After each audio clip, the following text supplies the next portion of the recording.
Hey everybody, welcome back to the PetaPixel podcast. It's Jordan Drake here, and I'm joined by my two usual friends, Jaron Schneider. Hi. I'm not Jaron. And who's that? That's Chris Niccolls. He's here every week too. But there's a fourth box today if you're watching on YouTube, and that's our first returning guest to the podcast with his second appearance. It's Deadly Tedly Forbes, or just Ted Forbes from Art of Photography, as he's better known. I didn't offend you last time. No, we were like, should we have him back? We're like, yeah, okay. Yeah, it wasn't that egregious last time. He's harmless. Yeah. It seems like it went well. I just can't believe I'm the first returning guest. Oh yeah, you've got a special deal. place. And we're going to touch on that because I like to kick every episode off with a question for everybody in the room. And this includes you too, Ted. So due to our huge success, we are opening the PetaPixel theme park, okay? This is an amusement area themed based on our show, and as the first returning guest, you also get a wing here at this. Excellent. So what are the attractions and food at the PetaPixel theme park? What do you think? Oh, Japanese hot dogs, easily. I mean, that's where you start. What a weird question. This is the other day when I was like, I'm not sleeping. It had nothing to do with worrying about the edit or anything, Jaron. This is what keeps me up at night, is coming up with compelling things like this. What food would we have? Yeah, totally. So I think for food, you can go over and we have a lasagna station there. And you can either order like a human size, traditional North American lasagna or a absolutely gigantic inhuman, like an American breakfast portion, like a poop pile of really high quality, truly traditional Italian lasagna.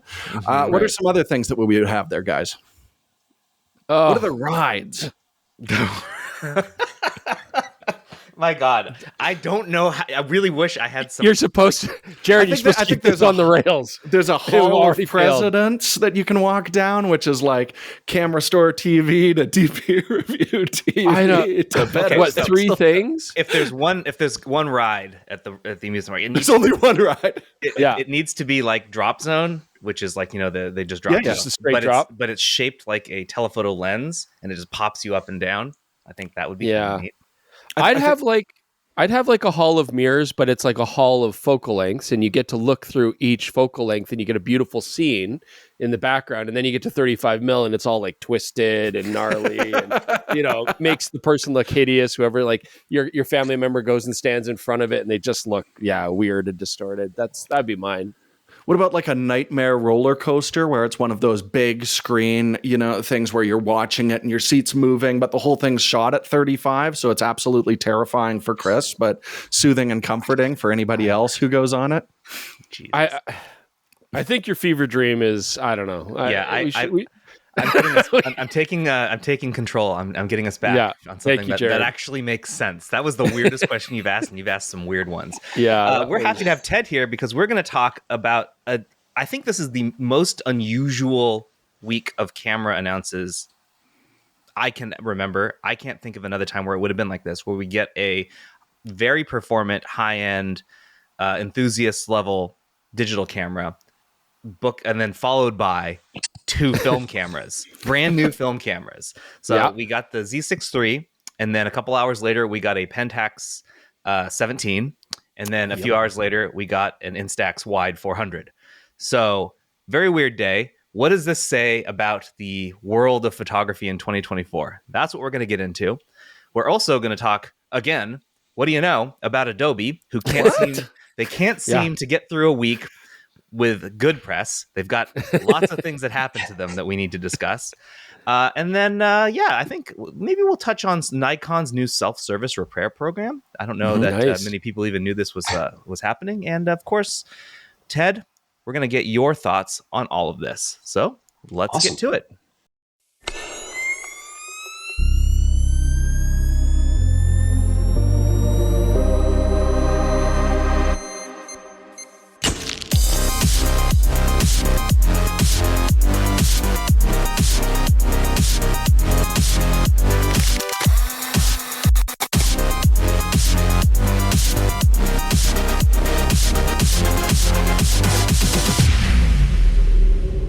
And we're back. And as always, huge thanks to OM System for sponsoring our podcast.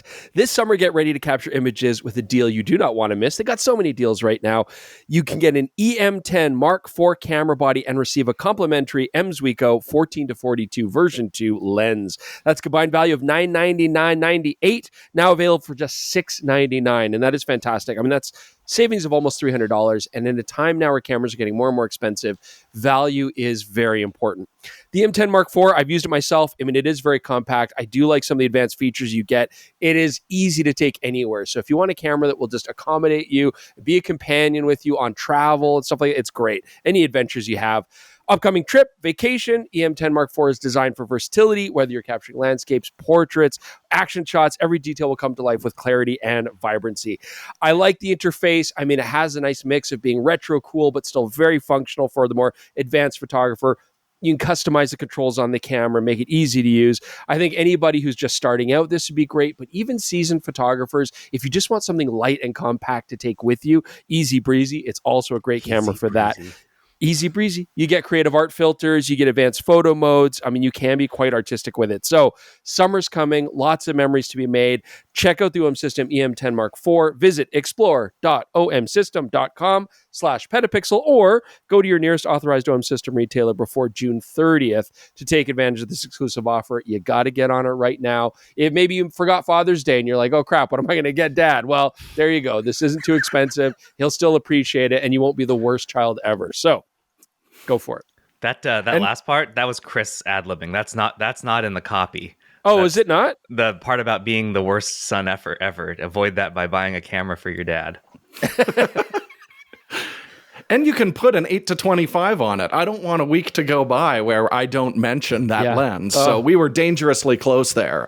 So we dodged that bullet, guys. Good job. You know what's cool? You take an EM10 Mark IV. Like there's so many cameras. Like I got my little Olympus point and shoot out here now, and we're going to talk about this today with the Pentax 17, and of course, we've seen the Panasonic S9 and stuff. Like there's a push for these compact, fun little cameras. And if you think about it, the EM10 Mark IV, it's quite tiny, but it's got lots of controls, nice EVF, and yet you can throw a compact micro four thirds lens on there, and then you've got yourself like a really stylish, pocketable walk-around camera. And so we think about these cameras as systems that are designed to do all kinds of photography, but you can tailor make them to be fun pocket cameras or fun travel cameras or fun on the street cameras. And so I think the M10 Mark IV is a great option for that, and it's not expensive, especially with deals like this. That also wasn't in the ad read, but I agree. This is a cool looking. I had forgotten about this camera, so dope. Yeah. Looks nice. Yeah. All right. Let's move on to talk about a lot of things. We're going to start with, I want to mention just one because we're going to talk about this one first before we get into the main topic about a couple other things. But we saw 2 film cameras released in the same 24-hour period for the first time since... Ted, do you remember? I'm saying 1978 is. I'm not even sure they did it then. I mean, because cameras used to come out like once every 8 years back then, and so the odds of them being on the same day were pretty slim. So this may be a first ever. It would be like a Photokina of some year, definitely, though. Like a huge trade show or something. Not just like a random, like, oh, it's the 17th. I guess we'll try and break Chris and Jordan, which is what the Japanese manufacturers decided to do. Yeah. Honestly, how do you have so many launches? Because this isn't the first time. Like, how are we having so many launches coming in on the same day from different manufacturers? Like, they all get together in a room, the CEOs, and they like smoke cigars and they have like Nikko whiskey, and they're just like, how and when are we going to release these new products? I'm convinced it's a cabal. I wish Jaron had screen capped me at the morning meeting yesterday when I was a disheveled mess of a man. And then you're a disaster. And then today, that's why I'm wearing like my fun shirt if you're watching on YouTube, because I'm like, I'm on the other side of the 17th, baby. Things are looking up. This has happened to you multiple times this year, and I am very sorry. It's been a rough year. Yeah. It's weird though. And from separate manufacturers. That's very strange. Right? Yeah. Let's it's hard enough. Like it's hard enough when a company releases 2 or 3 cameras of their own in one day for us, but like, this is weird. Well, let's touch on the Instax Wide because that's the one that you guys, none of us have actually like reviewed. Jordan's holding it.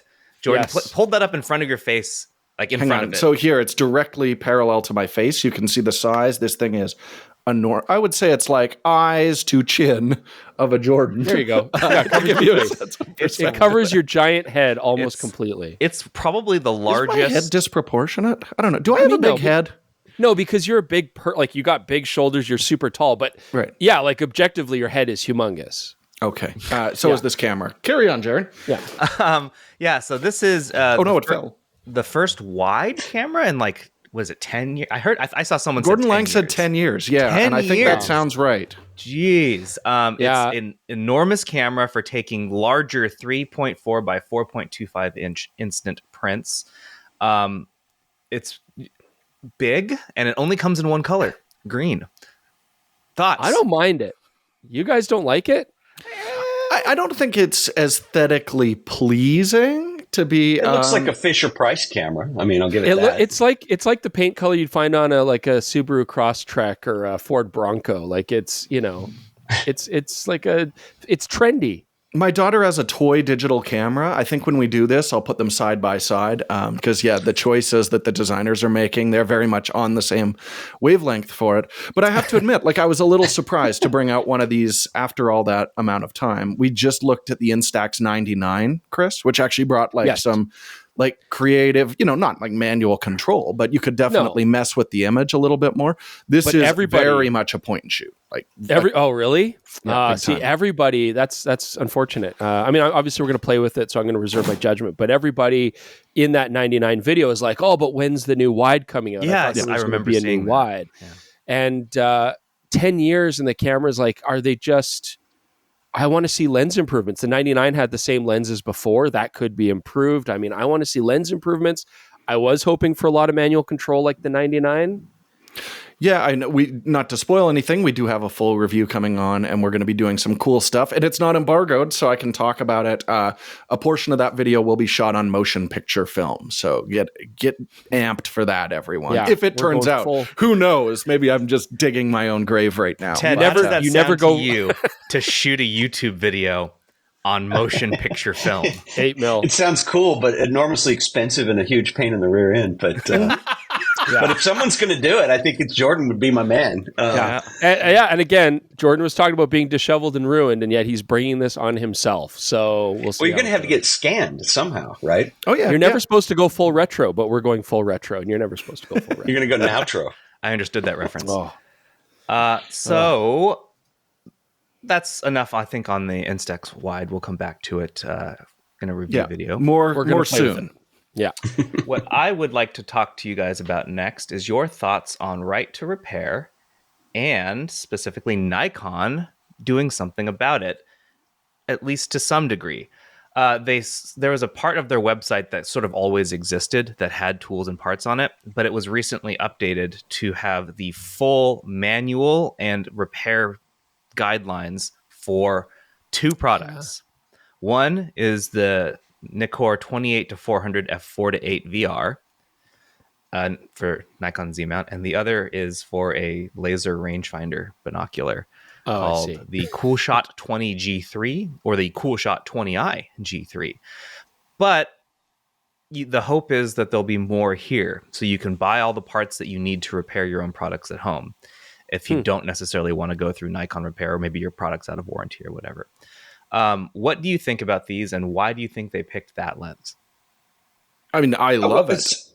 Actually, could I get a point of clarification? What are you repairing in this lens at home? Yes. I know.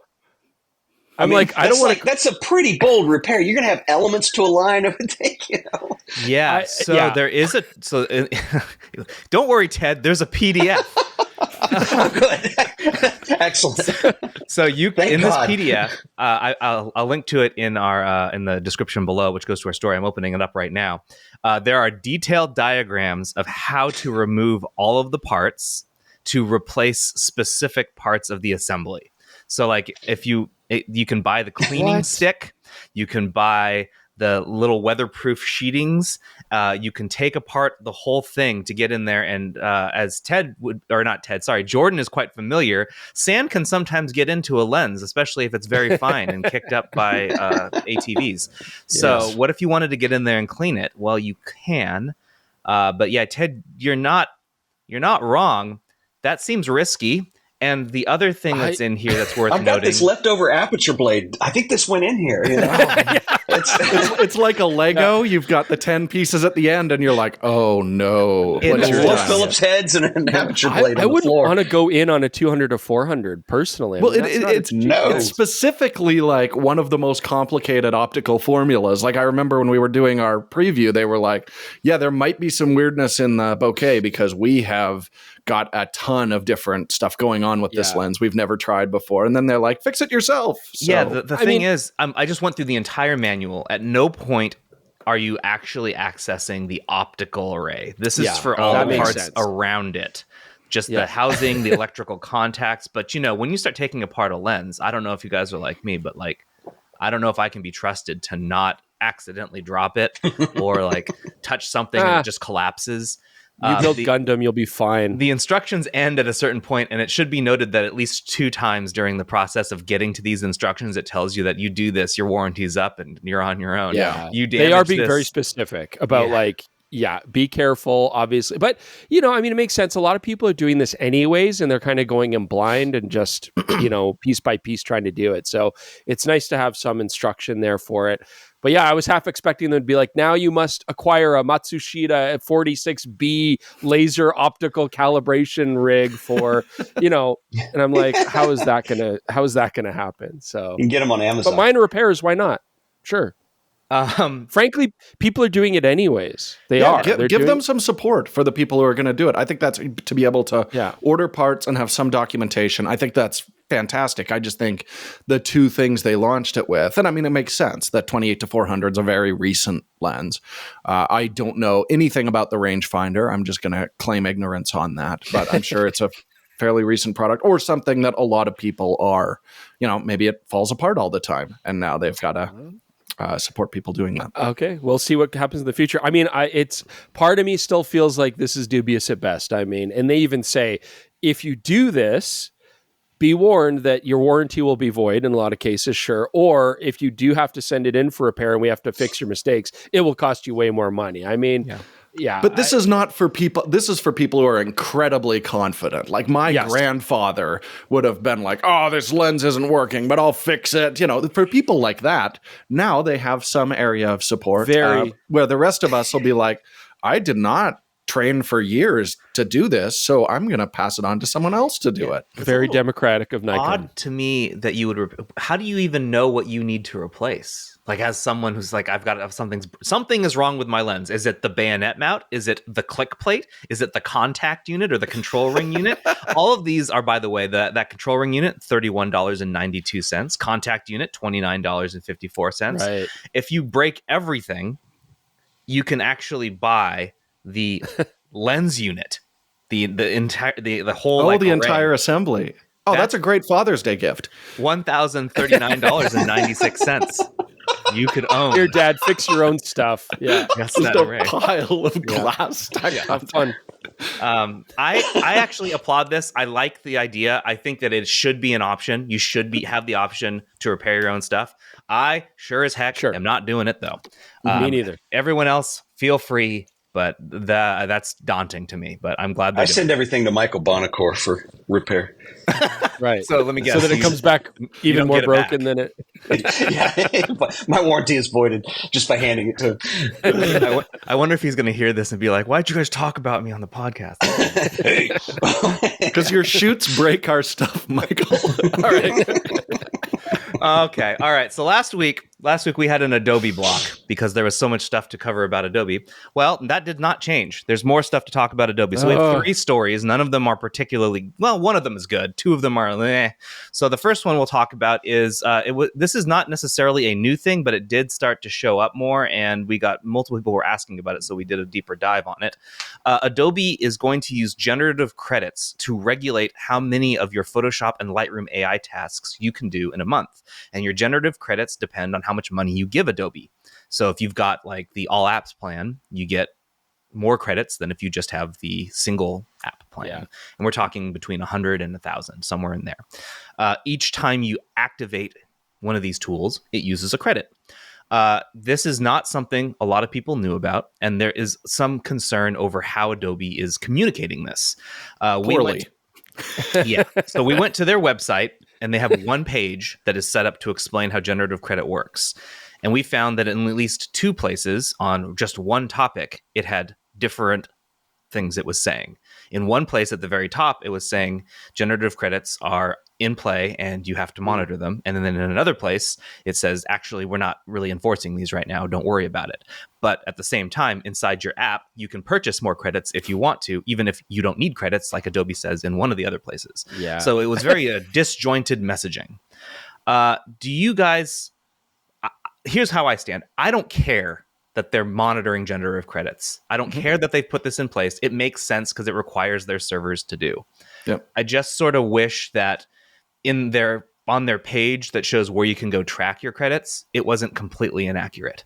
That was another issue. There's a picture of where you're supposed to be able to see them on like your profile on when you log in online. It's not there. It's in 2 other places that Adobe doesn't mention. So communication is hard for them, I guess.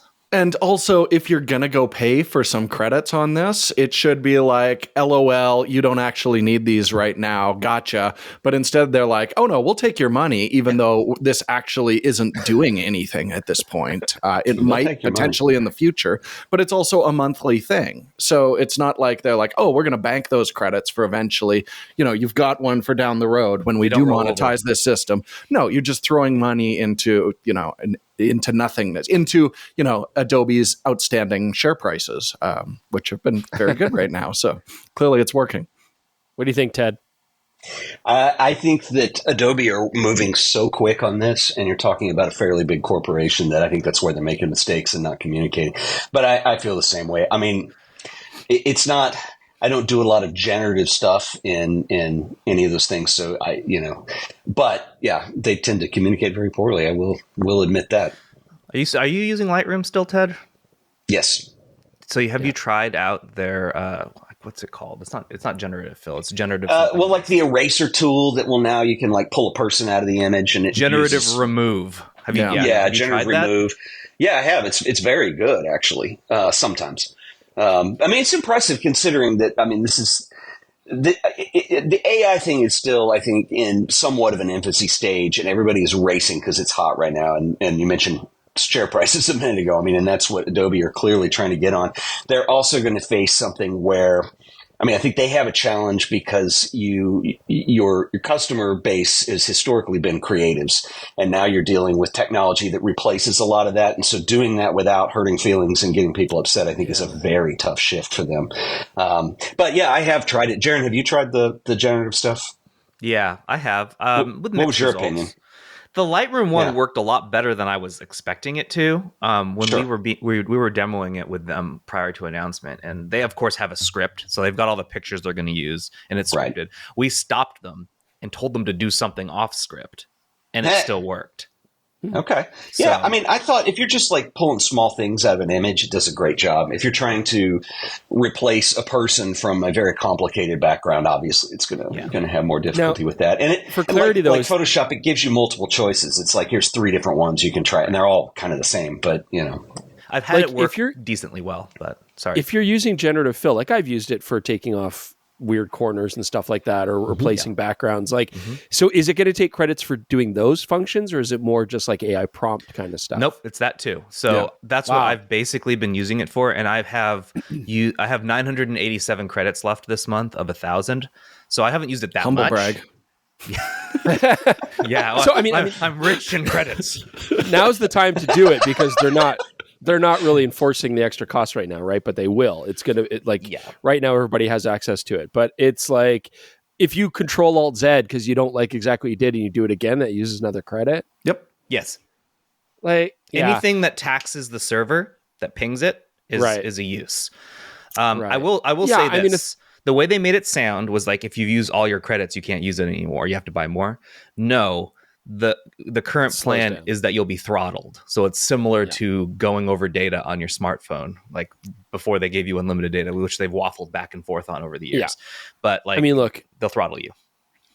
So many industries have had tiered programs. Like, we're all used to it. Nobody likes it, right? Nobody likes it unless you're in the top tier and you've got the money and you don't care. But I don't know. It feels like, Adobe shareholders are really happy people now. just don't roll it out now. Like that's what's so frustrating about it. If they're not going to penalize you or throttle you for using it too much at this point, just keep the system invisible to the users until it's ready to go. It's weird. But they probably want users to get used to, in my daily workflow, this is how many credits I would use, right? Like I would want to have a handle on that rather than be surprised. But then, yeah, you have to pay for a higher tier to get more. I mean, it's just subscription service to the max. Speaking of share price, I heard that AI generation uses lots of electricity, lots of computing power. Like, I get it, but man, Adobe announced their second quarter earnings last week on Thursday. Prior to that, around 4 p.m., their share was $458 per share of the cost. Wow. As soon as they announced, it went up to $525 a share. Shot up. And went up again the next morning to $536. It is currently trading at $522. It dipped only slightly due to our next story. That your entire country. Adobe is being sued by the United States Department of Justice for subscription services. Yeah, the DOJ argues that Adobe is hiding fees and making it overly difficult to cancel subscriptions and charging for cancellation that is beyond the price of if you just let the subscription play out. So if you say I no longer want the clouds, I don't want any of it, they charge you to leave? They apparently do. Like a phone plan. Yeah.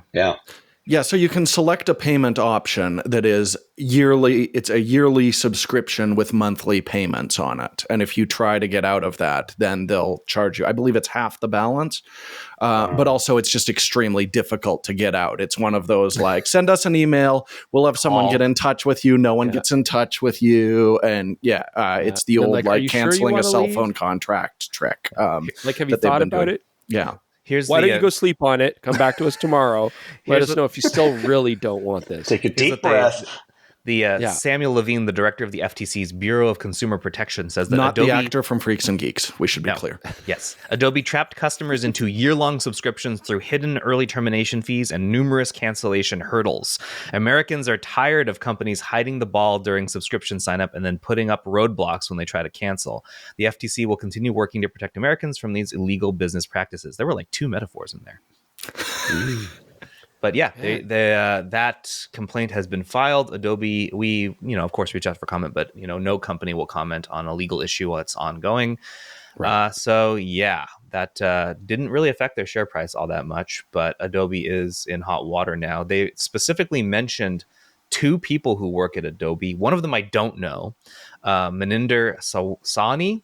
And then the other one I do know, David Wadhwani, who I've met multiple times. I was kind of surprised to see his name in here. He's Adobe's president of digital media business. And they say that those 2 acted in ways relevant to the complaint alone or in concert with others. So those are the primary folks on the crosshairs there.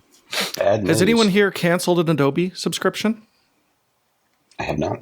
Okay, I did, but it was 4 years ago, and I remember it being annoying. I was trying to remember the specifics of the annoying, but it wasn't something that I was showing up at dinner with a tale about my impossible unsubscription from Adobe. So I wonder if this is a more recent development that I'm curious about. Maybe we could hear from our listeners. I want to know your horror stories trying to unsubscribe from Adobe. That would be really interesting to me. Oh man, you just opened up a beehive, a hornet's nest. Oh, man. Opened a beehive.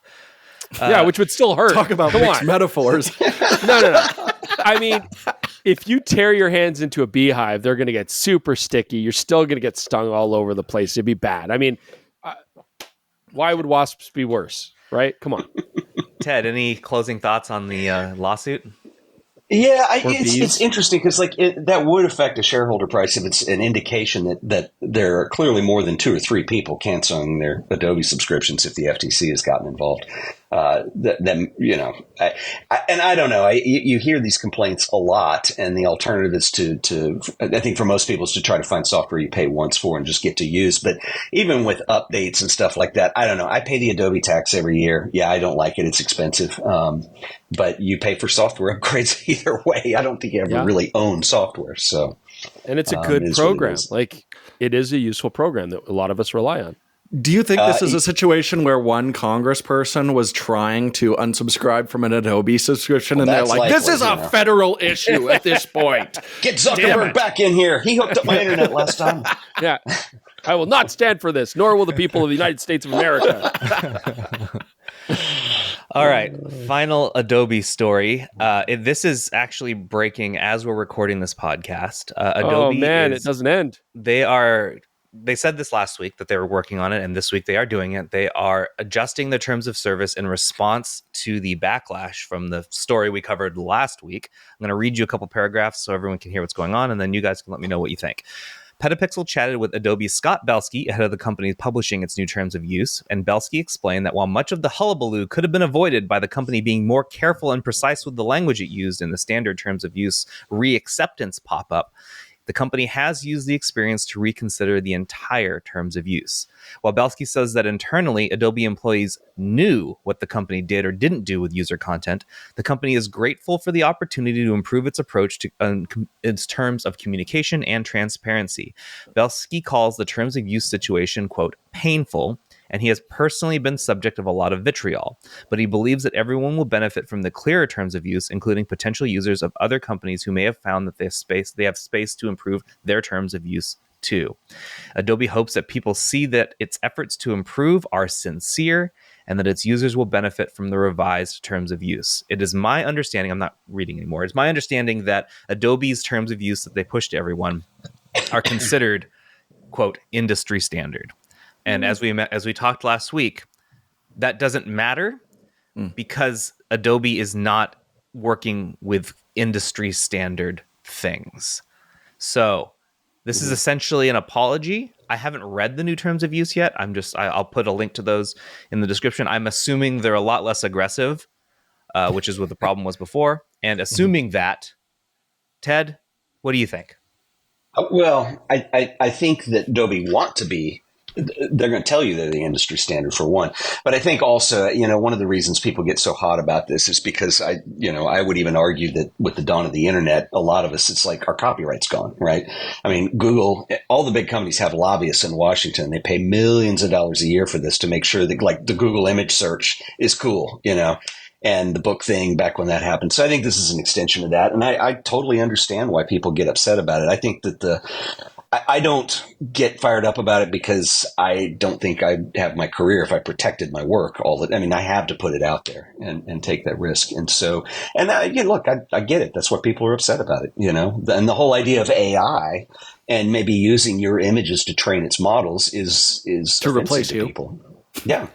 Yeah. Which is and that's, like I said earlier, I think Adobe have an issue where their audience, their customer base has been creatives for a long time. And now we're going to a model which actually replaces their customer base, but you can't lose the customer base. So you got to keep that in.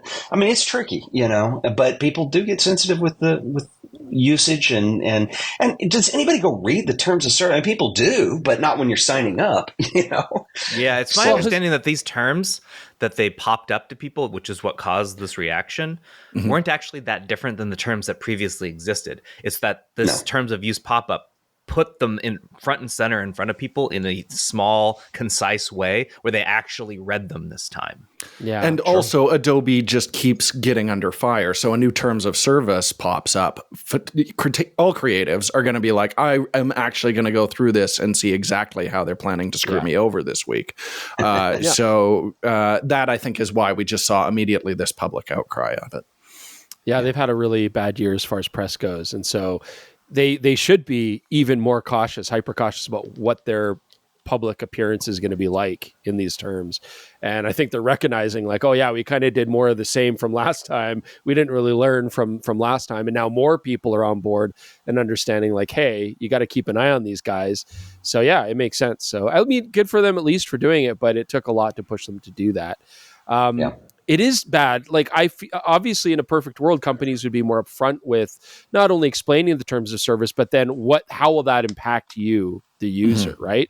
But I feel like we've been trained to a point where it's not that we don't want to be informed. It's that the service terms that we're seeing are so archaic or so much legalese that you're like, well, I'm not any more educated than I was when I first clicked on it, right? So I'm just going to say agree and see what happens. And at the same time, I feel like help pages are notoriously useless on not Adobe, like every company pretty much. And Adobe leans really hard on these help pages. pages. Yeah, just go check out this PDF. It'll answer your questions. No, it doesn't. I mean, Apple has the same problem. I'm sure all the phone companies do. So it's like, yeah, maybe there's a wake-up call. We have to change what actual customer service is being given, because customer service used to be like a really big thing, and now it seems to be kind of like an optional thing. But shareholder, that's not optional. That's got to keep going up. So it's tough. Yeah. I had a really interesting conversation. Actually, Chris and I with Tyler Stallman last night, and he showed us a great example of using AI, which is read contracts and tell you the important parts. So you can ask the new Apple Siri, like, hey, Siri, read this and tell me what is actually important and what I need to know. And Tyler said it actually did a pretty amazing job in the beta that he was testing. So maybe in the future we can be like, can you tell me exactly how Adobe's planning to get me unemployed within the next 6 years? AI, can you explain to me exactly how you are going to take over and enslave me? That is a conflict of interest, Chris. Step by step. If you could. It's like, we would prefer that you don't know these answers. Here's bum you out. Here's some flashy lights and naked people. Just go look at that for a while. You're like, oh, flashy lights and naked people. You figured me out, Siri. I don't care what you do. More flashy lights, naked people. Well, on flashing lights and naked people, let's move on to talking about yesterday, yesterday as of recording, Monday as of anyone listening to this, the fact that we got 3 cameras dropped in one day. All of them are very different. Yes. And one of them has flashing lights. One of them does have flashing lights. What that means, you could shoot naked people with all 3 of them, and 2 of them AI can't even touch. So maybe this was your best segue ever, Chris. Yeah.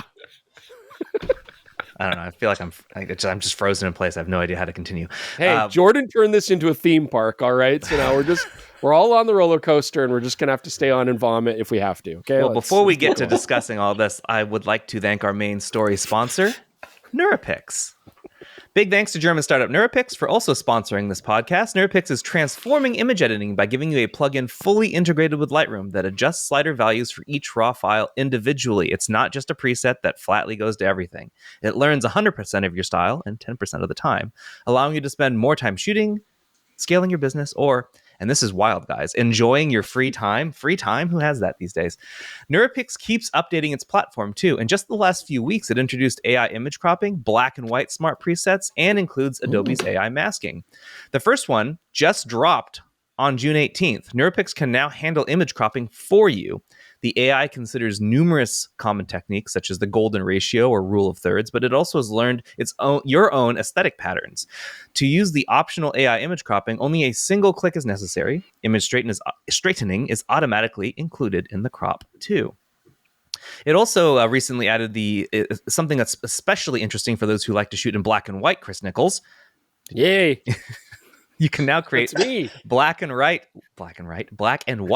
smart presets in their own editing style and have their own images processed accordingly. So you could do black and white with NeuroPix now. It still only needs 20 examples to automatically learn a personal black and white look. It also added in May, photographers can now choose from various AI mask combinations, either one of 3 pre-made adaptive presets from NeuroPix or custom-made masks. These are automatically recognized by the NeuroPix plugin and automatically applied after processing. This allows for subtle adjustments, like brighter eyes or whiter teeth, and dynamically and uniformly applies to the entire shoot. So seriously, with just 20 images, you can create your smart preset and edit up to 1,000 photos per minute. PetaPixel listeners get 2,000 free edits. You can get that deal. That's a lot of credits in Adobe speak.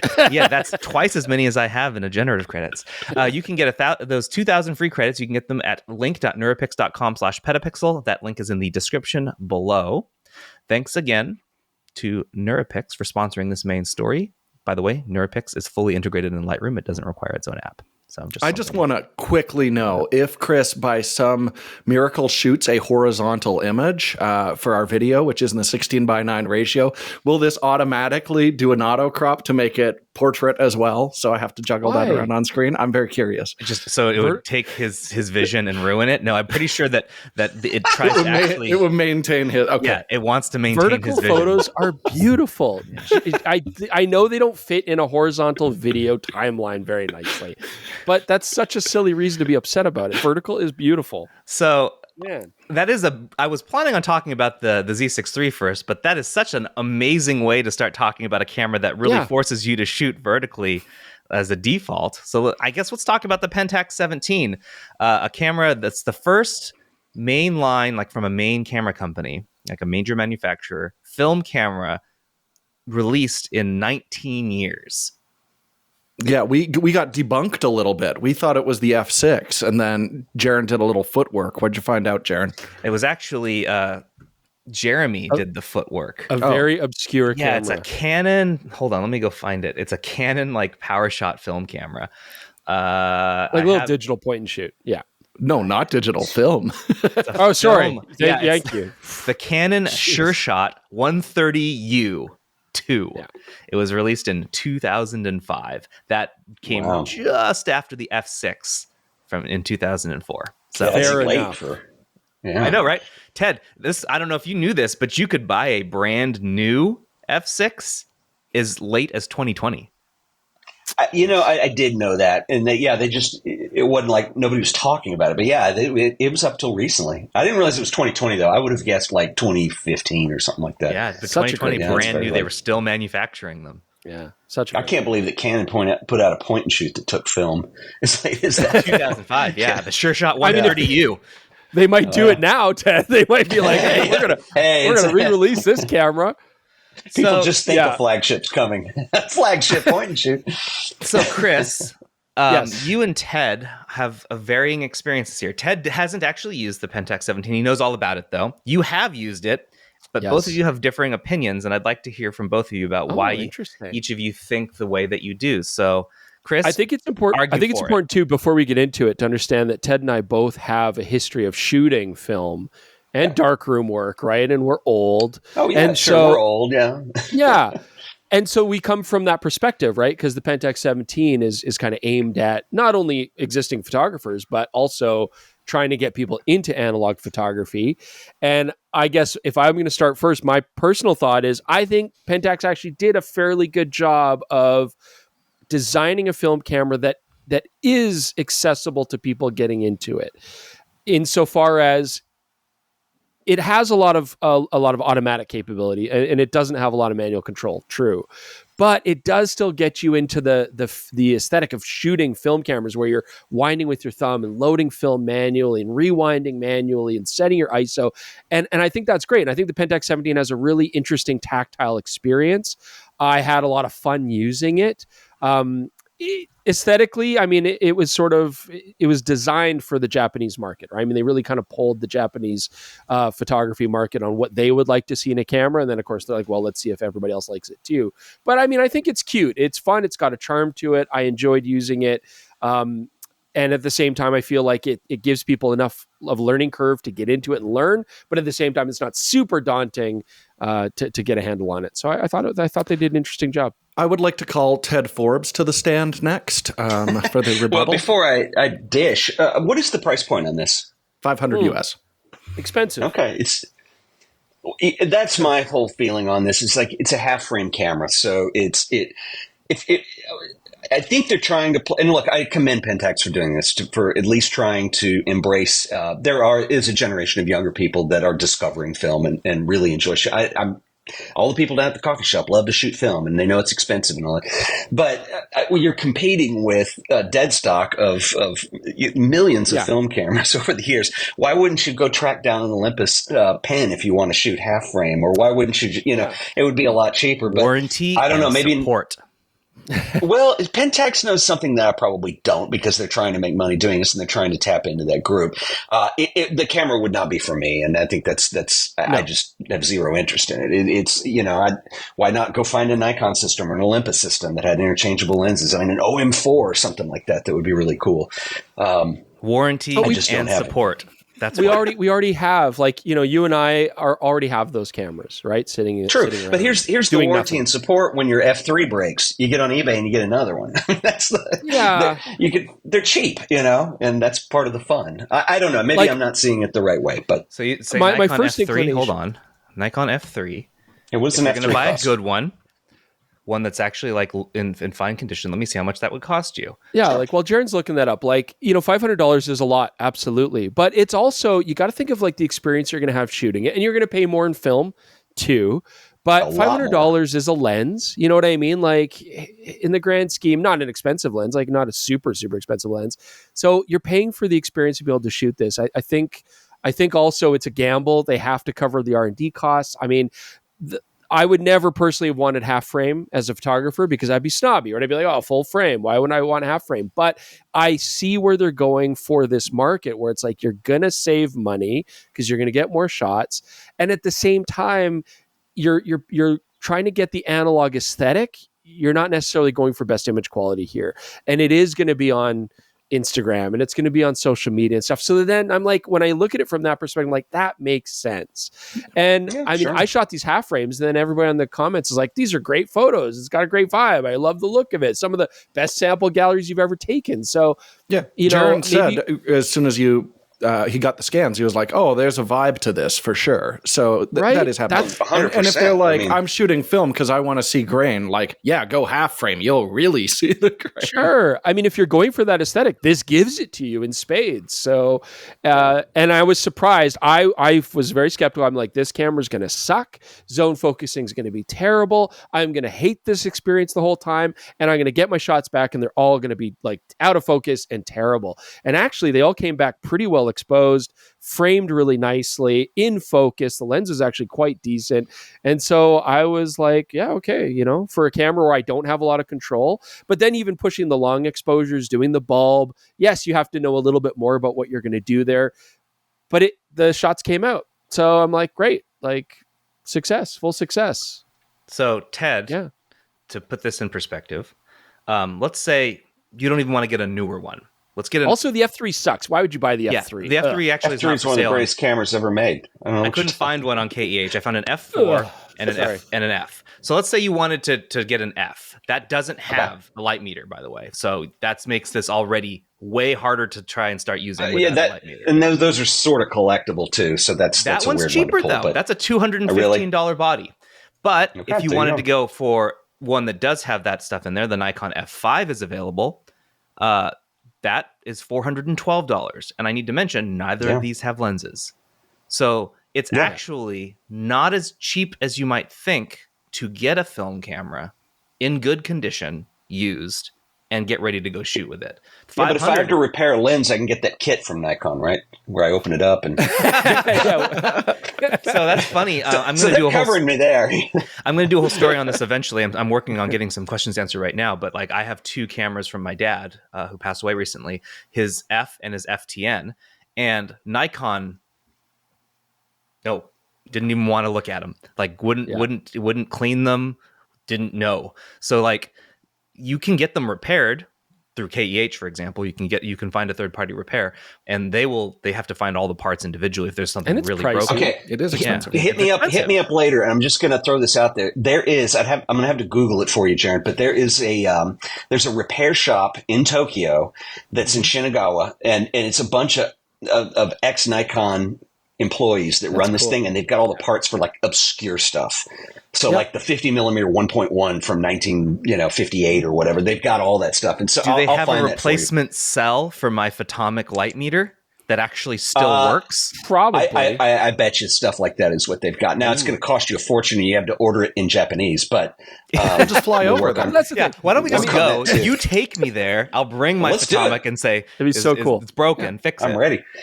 look, one thing I want to follow up on Chris's thing, because Chris said something at the end, though, that got my attention. I have not used the Pentax. And so, when he figured out that his experience, he expected one thing and then got another. So I just wanted to make that clear because I have not used the camera. But my opinion is just it didn't make sense to me kind of thing. But I totally get it. And I was skeptical too. And it's like, it's great that there's still so many used cameras on the market. It's great that these cottage industries have popped up to keep them running, right?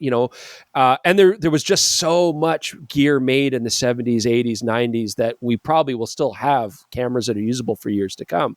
But the price on them has now inflated beyond what it used to be because it's so popular now. And when my Nikon FE is still going great, but I mean, it's old. It's as old as I am, right? It's slightly older than I am. So I'm like, and I'm falling apart. So yeah, like eventually this camera is going to fall apart and it will be a lot of money to replace it. So picking a film camera too, a used one, there's so much on the market. There's so many brands. There's so many types, different meters. Will my photomic meter work? Does this have a battery powered light meter? Do I get program? Like there's so many questions. It actually takes a lot of research to figure that out. And so I get where Pentax is like, look, it's new. It's supported. This is what it does. It's easy. You don't have to worry about that. A ton of guesswork out of getting a picture out of it. Yeah. So, but you still got to try one to see if it gels with you. Yeah. But I kind of expect it to be a toy, and although I wouldn't say it's a prestigious, like super fancy like a camera or anything like that, it is not a toy either. It's really quite a nicely made, thoughtful design. So I had fun with it.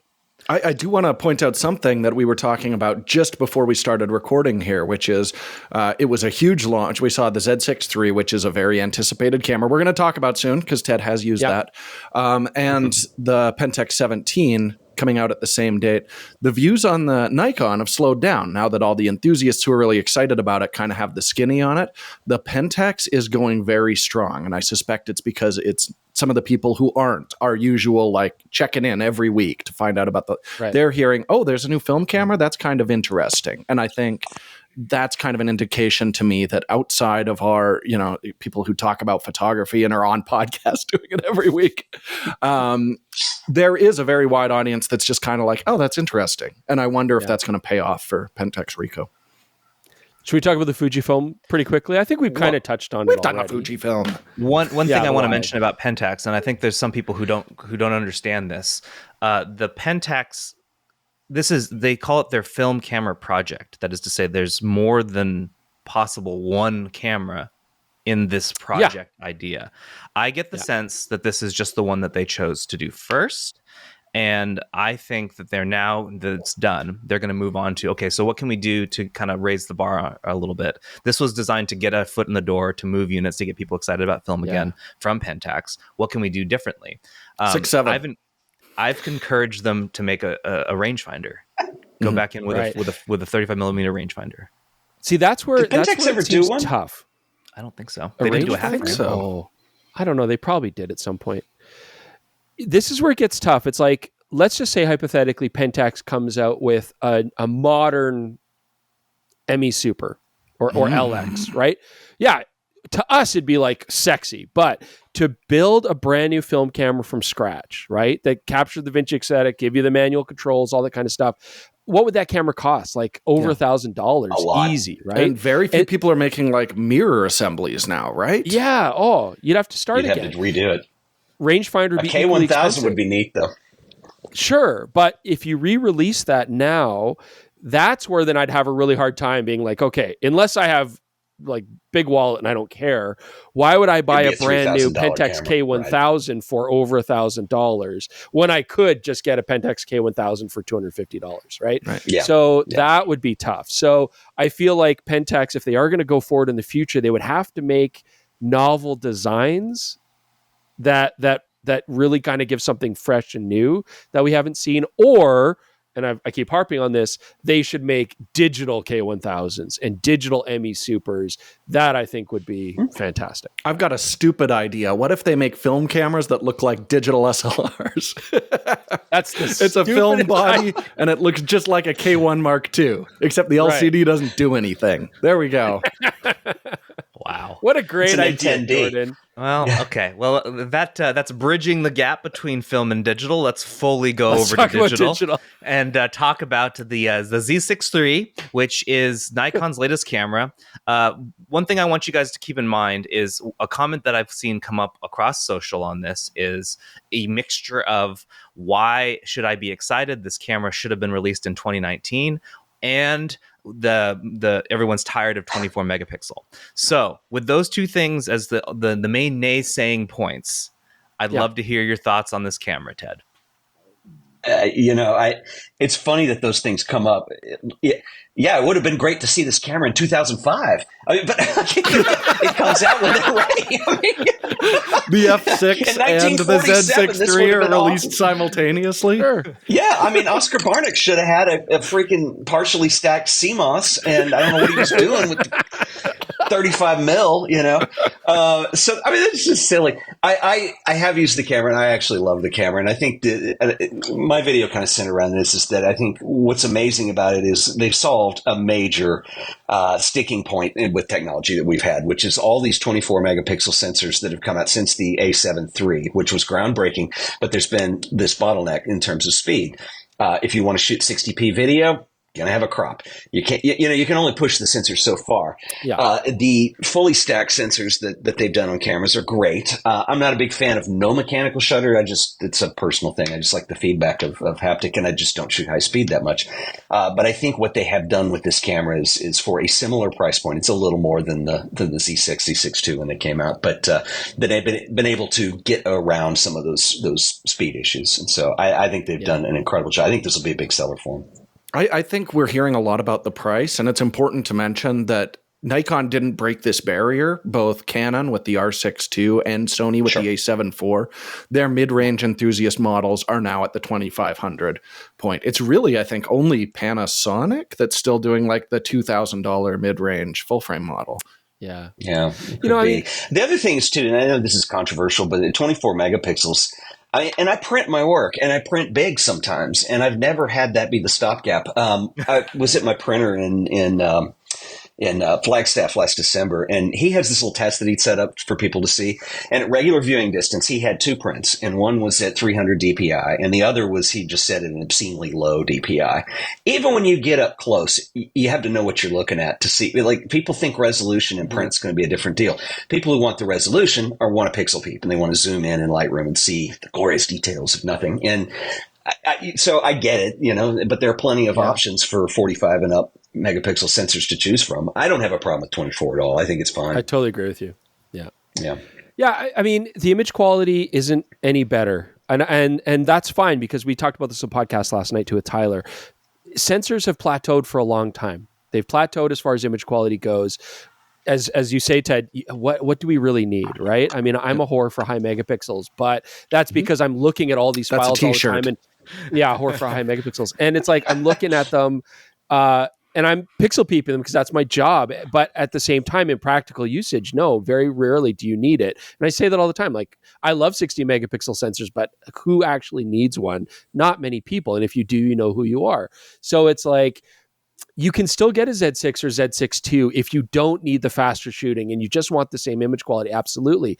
But what we've been harping on companies to do, what they need to do to break that plateau, is make faster scanning sensors, which the Z6 III does.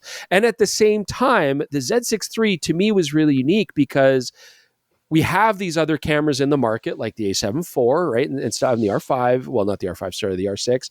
And you're like, I could make a camera that meets those for parity, but the Z6 III actually is like, no, you know what? Let's put the latest IBIS unit in it that we have. Let's put the better viewfinder than even the higher end cameras have as far as resolution. Yeah, Nikon's best viewfinder now. Yeah, and so it's not just market segmentation. We're like, okay, this is going to be an appropriate camera at this price point, so we're going to put in the older most companies, they say, okay, let's put the older sensor in, let's put the older viewfinder in, let's put the older autofocusing in. And Nikon's like, no, let's like put this camera out and put the best that we have, try to equal as much as we can, and put a brand new sensor with a faster readout than you would normally get. They could have very easily just put the Z6 II sensor in here, right? Yeah. So I think kudos to them for that. That's what makes it really appealing. And at the same time, I don't feel like there's anything missing from it or compromised from it as far as controls go, as far as ruggedness goes. So you have a camera that absolutely checks boxes for such a wide array of photographers and videographers, which Jordan, you want to talk about. And so this is very much like the D750, where it's the every person's camera for, I know it's expensive, but all cameras are expensive now. So it's still not that bad. And it will give you value for that extra money that you're paying. Yeah, I felt like in the last little while, we're kind of seeing a split where it was just, look, you've got traditional BSI sensors, and those are the lower price models, and then insanely expensive, fully stacked sensors, especially when we're talking full frame. So it's cool to see something bridge that gap. Like, Sure.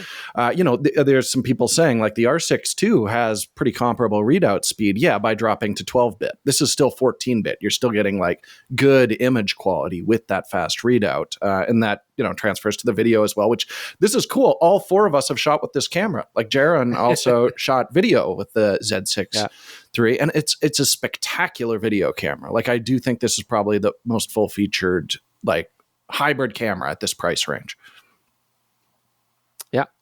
Yeah, and so they're building on their success with the Z8. Nikon's having a great season, right? Great couple seasons. So I don't know. Try it out.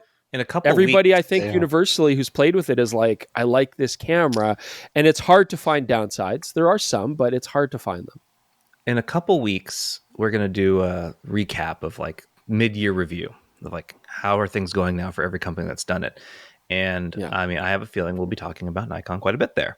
I want to raise this point too, because it's just quickly, because it's been a point of contention of drama in the YouTube space recently. But, I was accused this morning. Of course, I would only say nice things because Nikon flew me out, and they didn't fly me anywhere. They came anyway.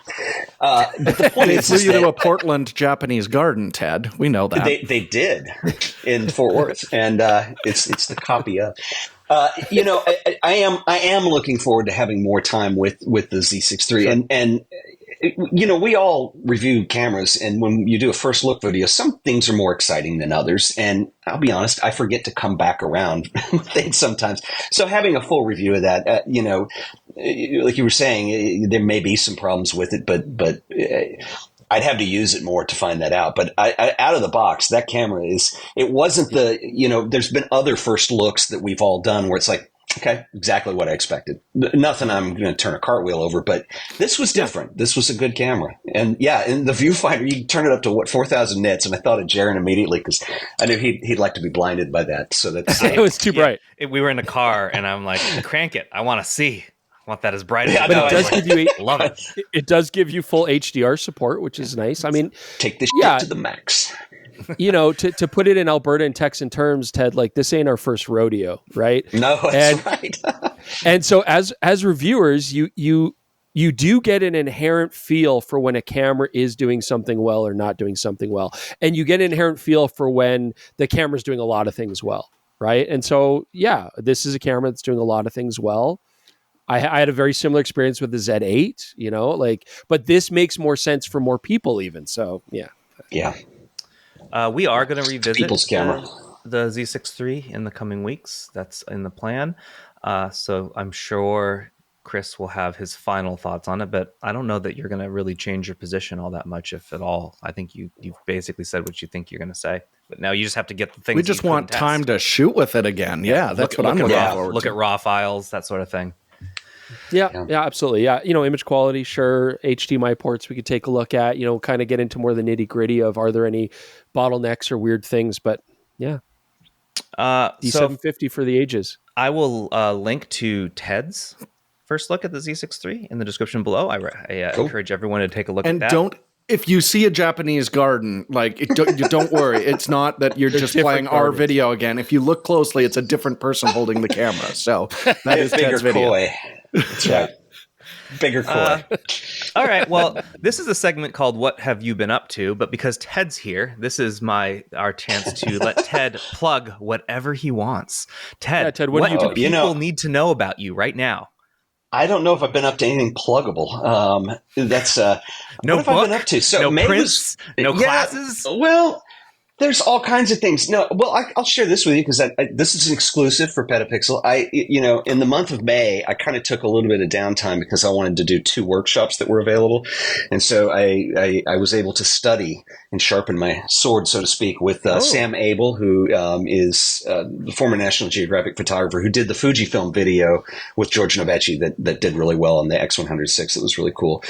He's tough, and those assignments were not easy. And then I did another one on color with a gentleman named Arthur Myers, and so did those, and then we went to Japan that same month, and that's kind of what I've been up to.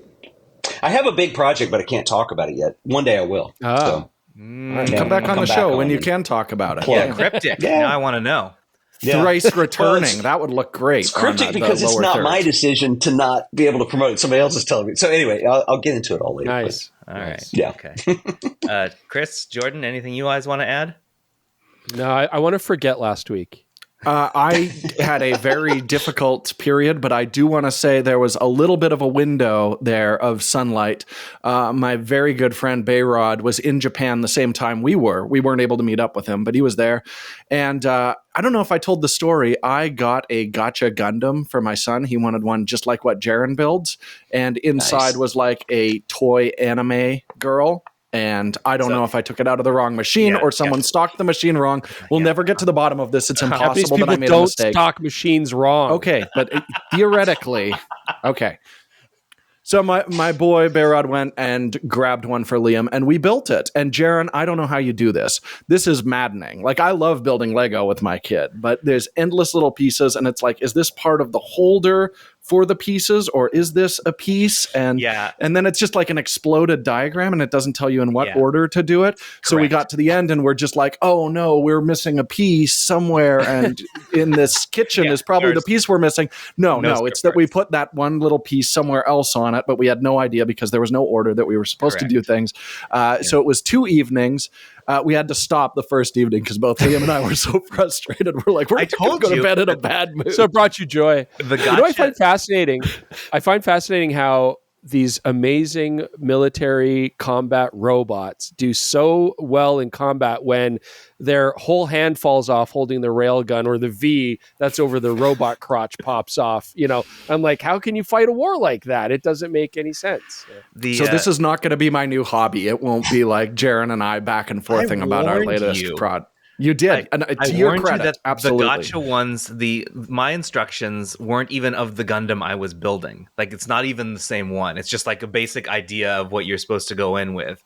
A concept of frustration. The real ones that you buy actually have step-by-step instructions with labeled parts. It's much easier. But the pieces fall off all the time. I want a Gundam anime where it's authentic to the Gunpla experience, where the minute that the robot moves, something breaks or falls off.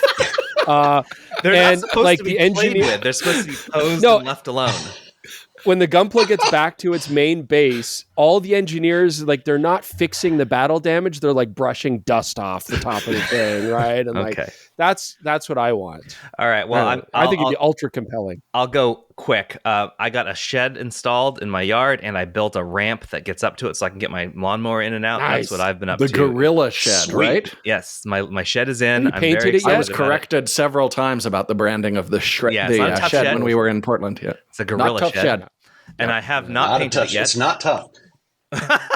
It's got like a 10-year warranty. Not painted either.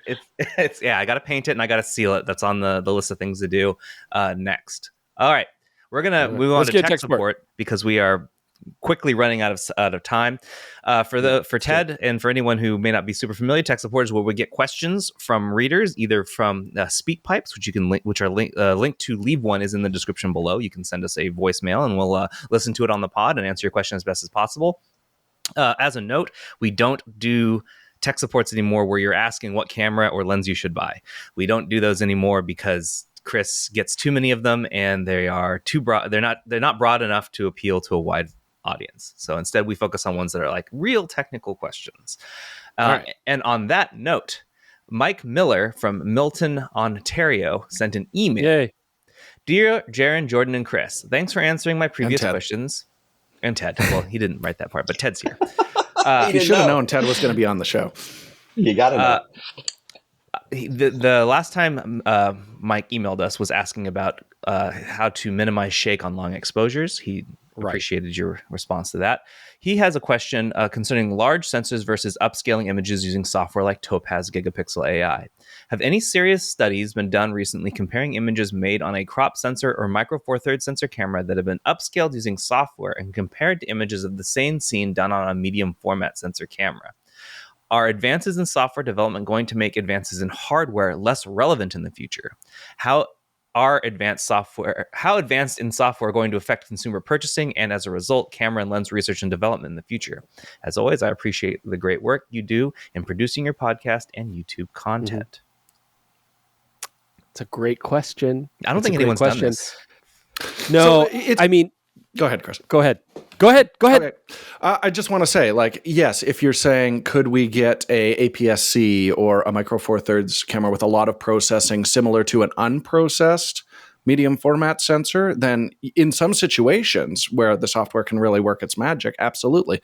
But the thing is, you can apply the same processing to the larger sensors as well. And that's kind of the limiting thing here. The more light that you have that's collected on the sensor, the better the results can potentially be. And software will improve consistently as you move up and up those same tiers. So the great thing about that software is, you can get away with a smaller sensor now, smaller lenses, all that kind of stuff, if it's not a specific aesthetic need that you have. And that's great.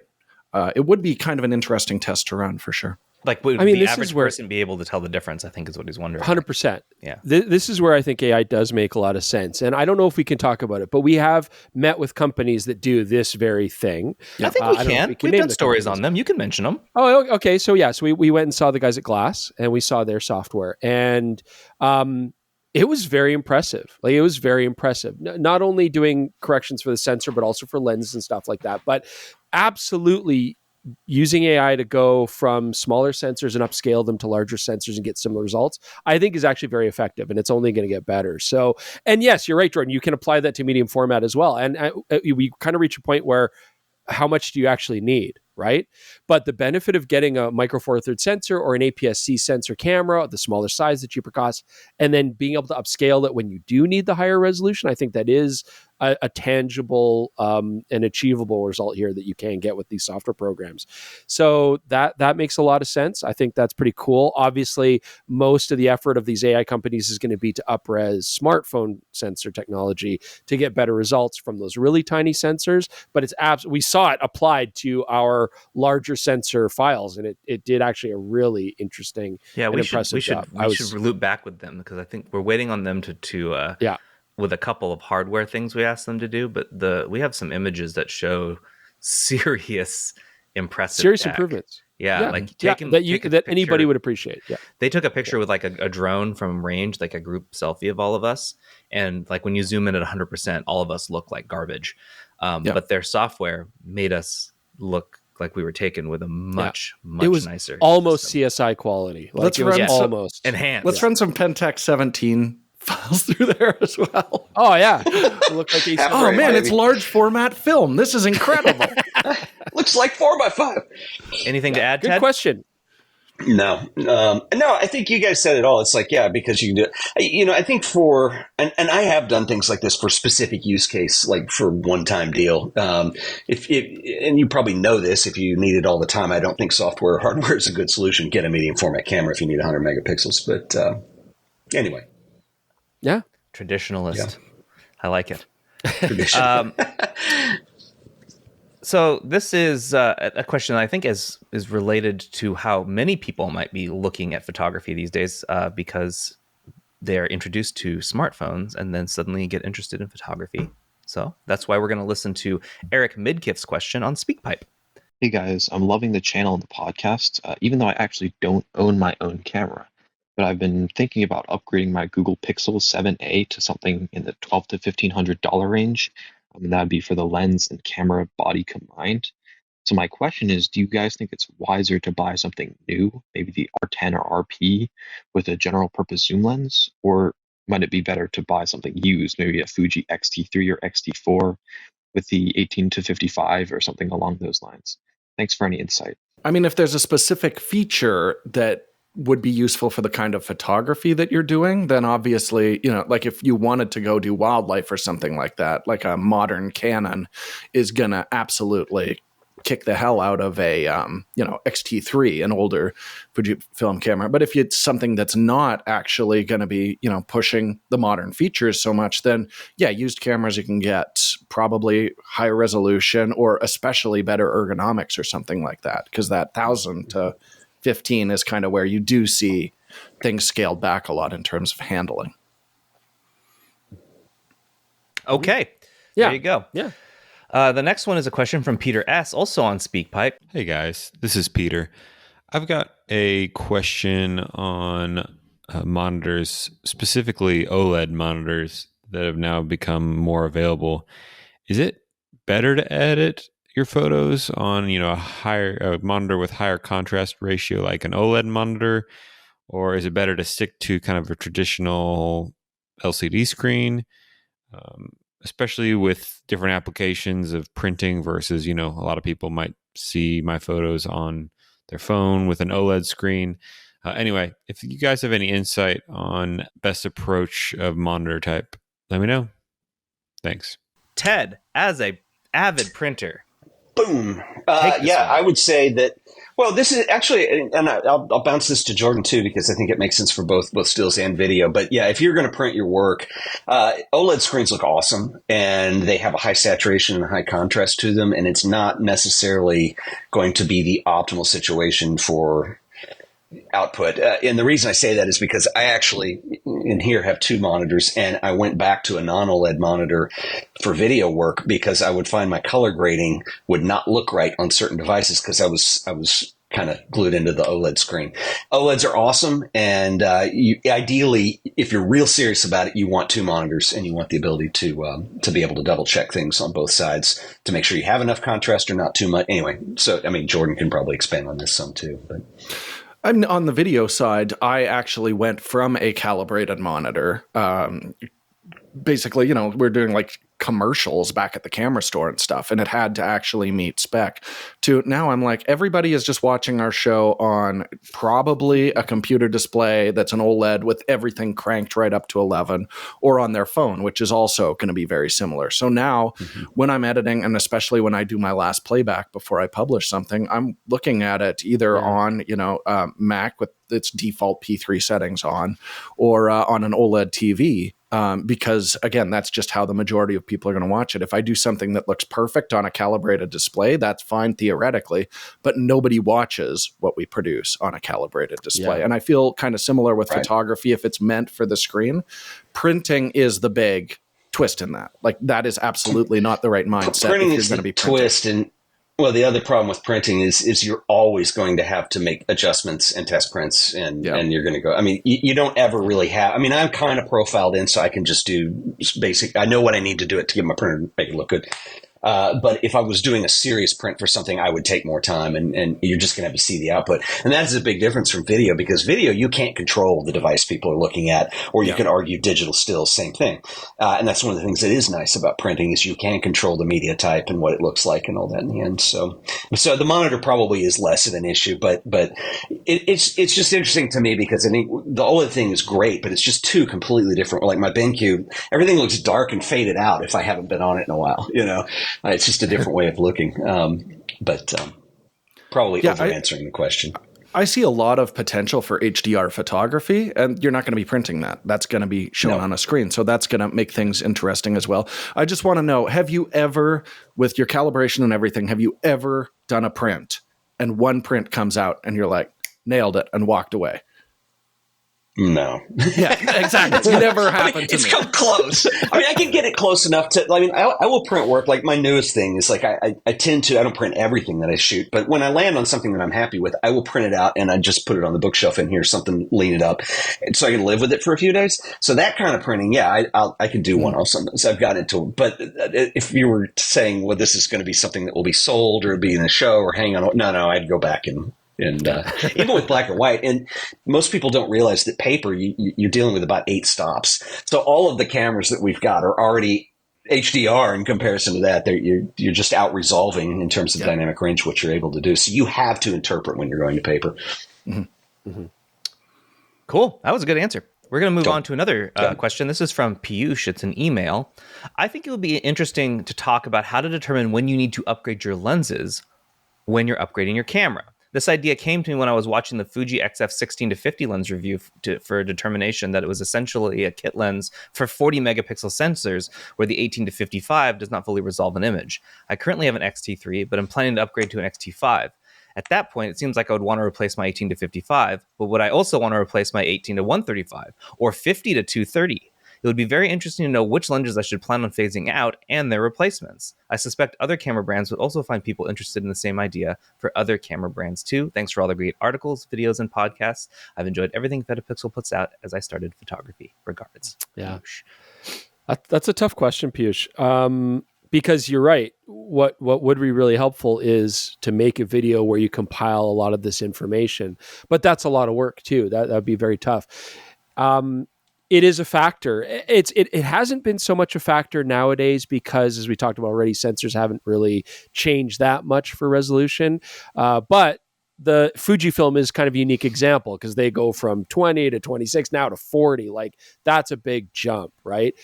Back in the day when high resolution sensors would come out that were a huge, vast jump, the companies themselves, the onus would be on them to release a list of, okay, if you are going to move to this camera, these are the lenses that will support it. And if it's not on the list, you kind of might want to upgrade to it. Nowadays, it doesn't make as much sense. It's kind of become a mishmash all over the place. So I don't know.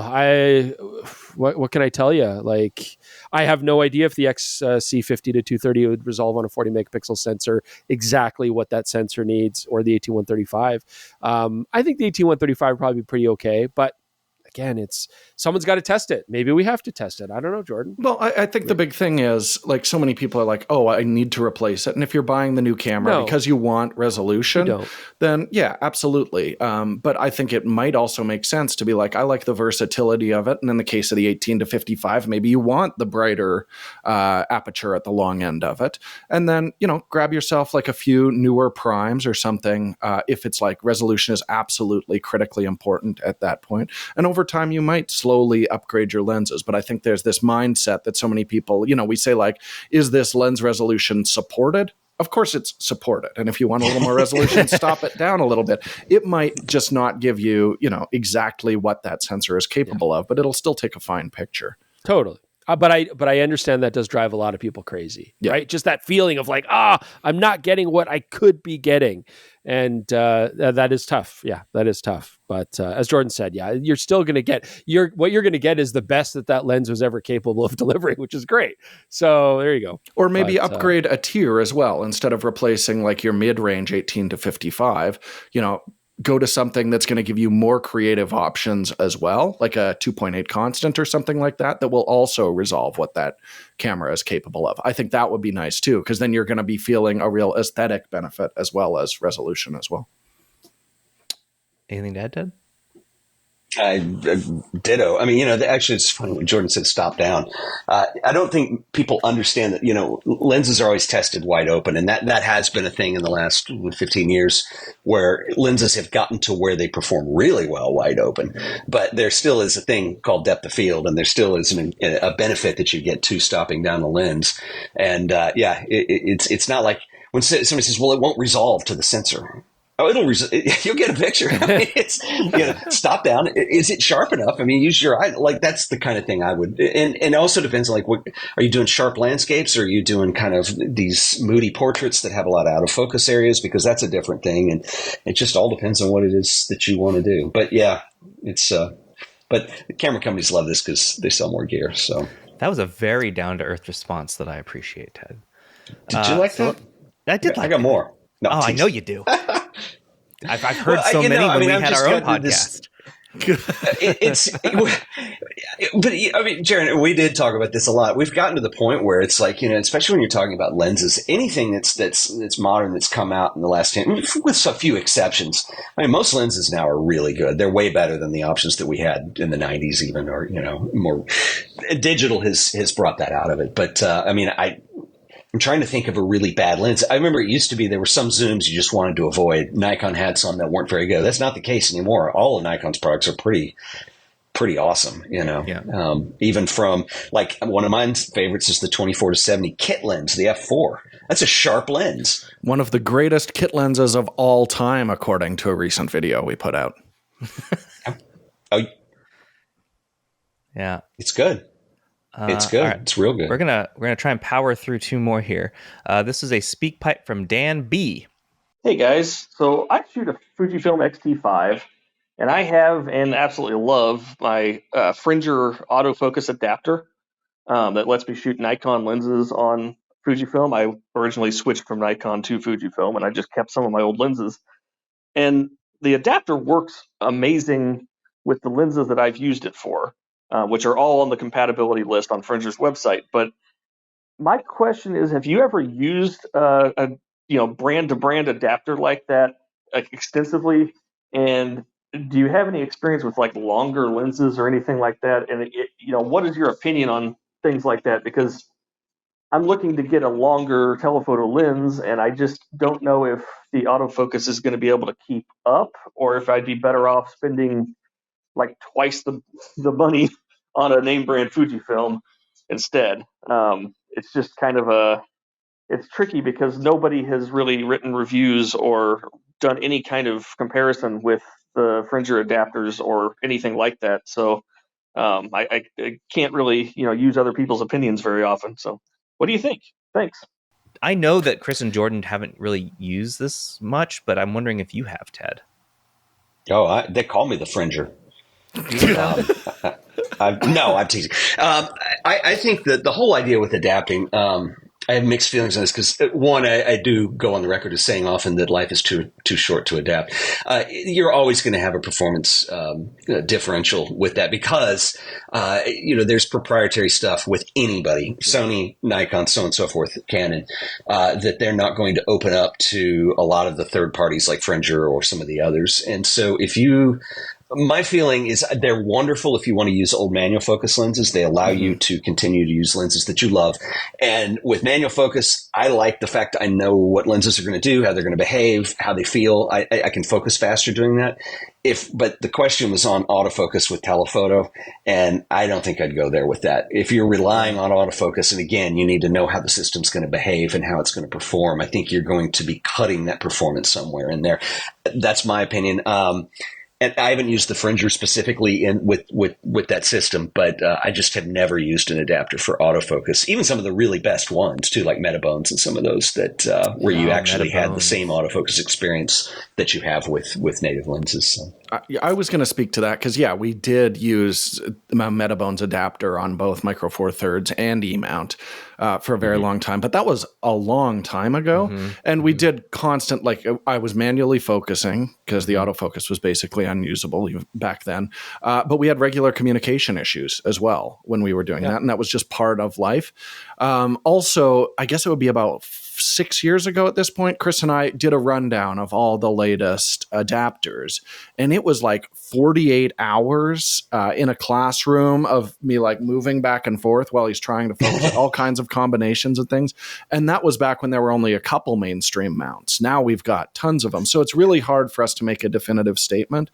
The other thing too is a lot of these modern mirrorless lenses, they're just completely outperforming older DSLR optics. So if you're looking at it in terms of image quality as well as autofocus, you're going to see massive improvements there as well. So I do think it's great if you've got the lenses already, have an adapter, you can use them. I just don't think I'd invest in DSLR optics with adapters for any kind of serious work. Chris is just nodding aggressively, like he's ready for me to ask the next one. All right, final one is an email from Luisa Falcioni. Hello, guys. My husband listens to your podcasts all the time. I think he's secretly in love with Chris, just like 50% of your listeners seem to be, the male half. On to the question. Is there any he DMs reasonable... me all the time. It's not secret at all. Is there any reasonable way to all true, Louisa. Reasonable way to understand closest focusing distance for zoom lenses, especially the ones found in compact cameras with a fixed lens? When reading the specs, sure, a value in centimeters is given, but what focal length this applies to is hardly ever specified. I assume the manufacturers cherry-pick the shortest value to put in the spec sheet. Is this shortest distance always going to be at the wide end? Because being able to focus on a bug 5 centimeters away, there's quite a difference if that's a 24 to 70 millimeter. And it would be more interesting to know the closest focus distance when zoomed to the max, or information given as to which focal length the lens can produce the best magnification at. Sometimes this can be in the middle of the zoom range, or can it? ? Please help me understand and give your thoughts on this. I think the manufacturers need to hear from someone who has great hair, and that this information should be more precisely specified and made available in a way that's easier to understand for consumers. Or maybe that's just your job, I guess. Fair. Thanks so much for stealing my husband's attention for 1.5 hours every Wednesday. It's the only time he shuts up. Best wishes, Louisa. You're welcome, Louisa. This is maybe my favorite email ever. Yeah, it's so good. It's so good. Yeah, so there's some good questions here. And let's try to tackle. First off, it is our job because, as you say, the manufacturers don't necessarily always give the best information. So first off, thing to understand is when they say closest focusing distance, they're going from the sensor plane itself, right? So if they say 10 inches, that's from the sensor to your subject. So that doesn't then account for how thick the body is and how long the lens is. You might be an inch or so away from the actual front of the lens, right? Which could be really problematic. When they give you the focal length in the spec sheet, they're giving you their best macro capability at that focal length.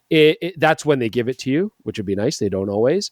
And it can be at the wide angle or the telephoto range. It really depends. I don't often see it at the middle of the lens. It's usually going to be the wide angle or the telephoto, maybe with the exception of some like point and shoot zoom lenses and stuff. So it varies. It varies. It depends on the lens. And that's really kind of where we come in. When we test those lenses, we'll look at the minimum focusing distance, we'll look at the working distance, and we'll figure out what focal length gives us the best result.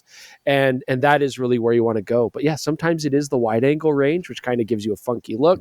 I prefer when it's more the telephoto range for more classic macro shots like insects, flowers, bugs, that kind of thing. But yeah, it's tough. The manufacturer doesn't always give you all the information you want. So that's why we're here. And I hope you keep watching. And I'm sorry that your husband is in love with me, but at least he's quiet.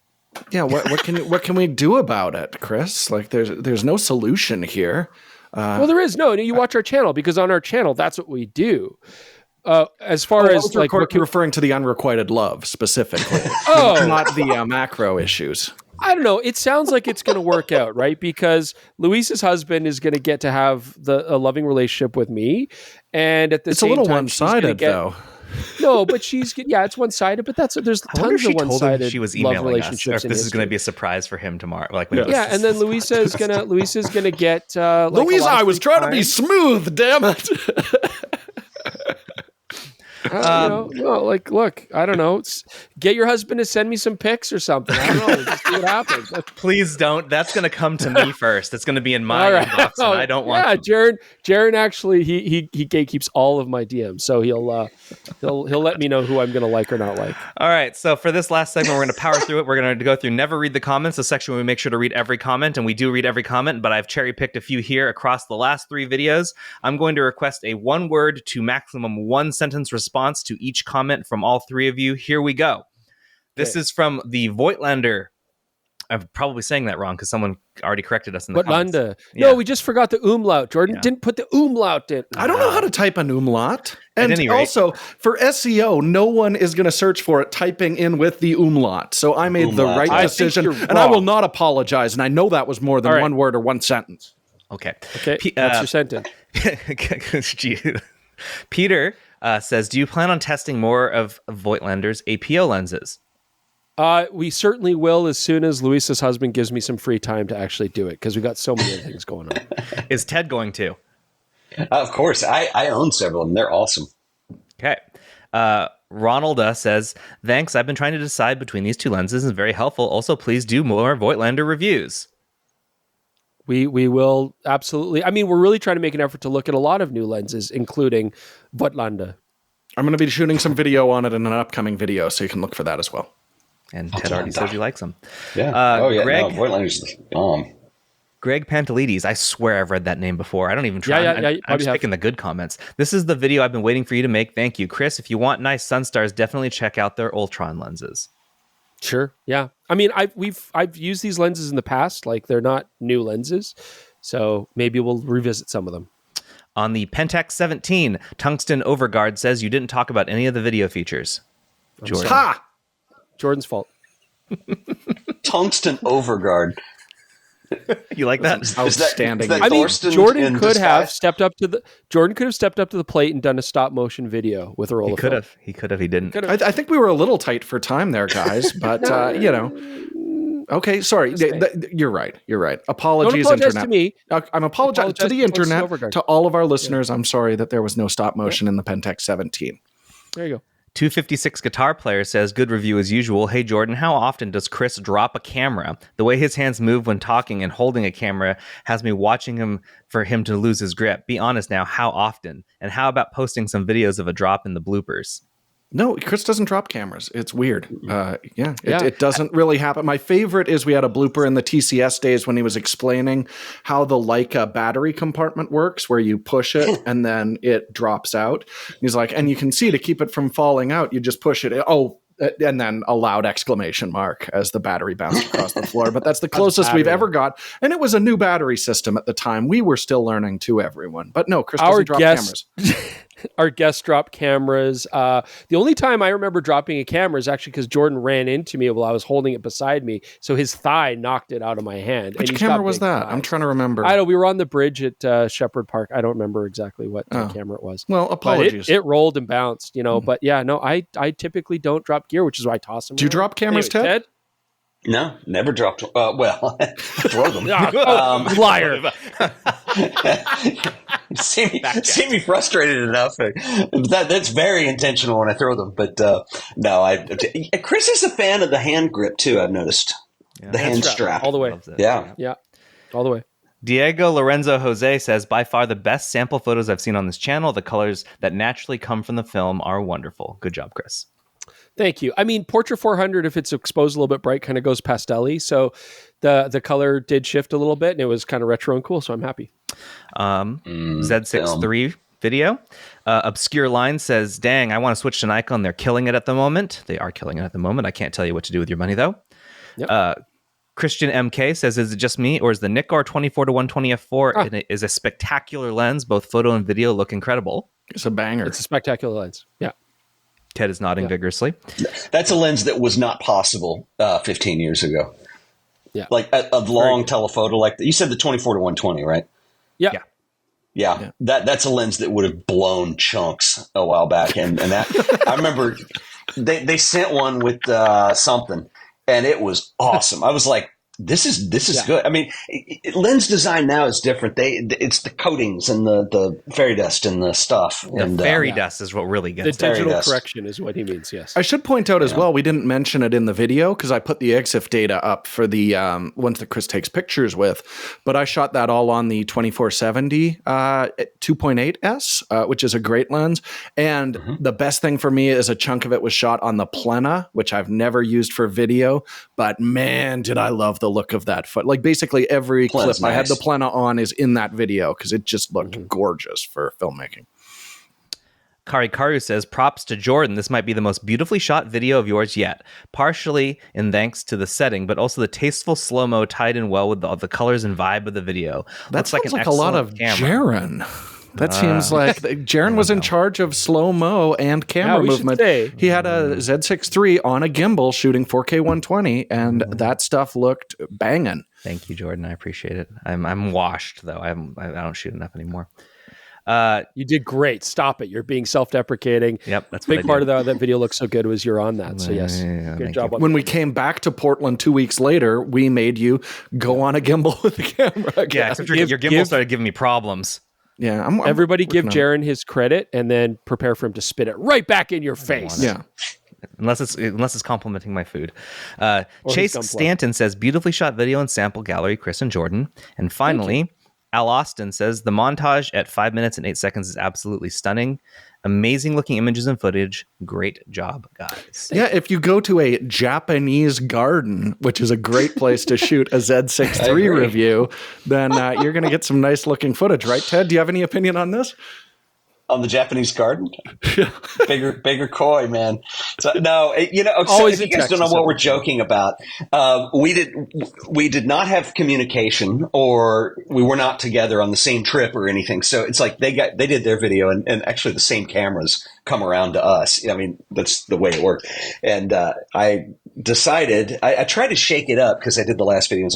We have a botanical gardens here, and my favorite is the Japanese gardens back there. So I didn't think about it. Nikon didn't say anything to me. And the Chris and Jordan's video comes out at the same location.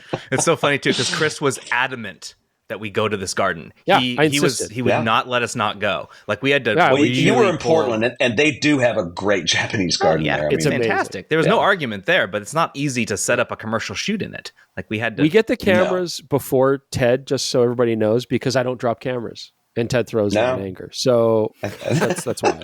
We've requested. We don't want any cameras after Ted's used. No. Or anybody else, frankly. No. I wouldn't do it on a pre-production model.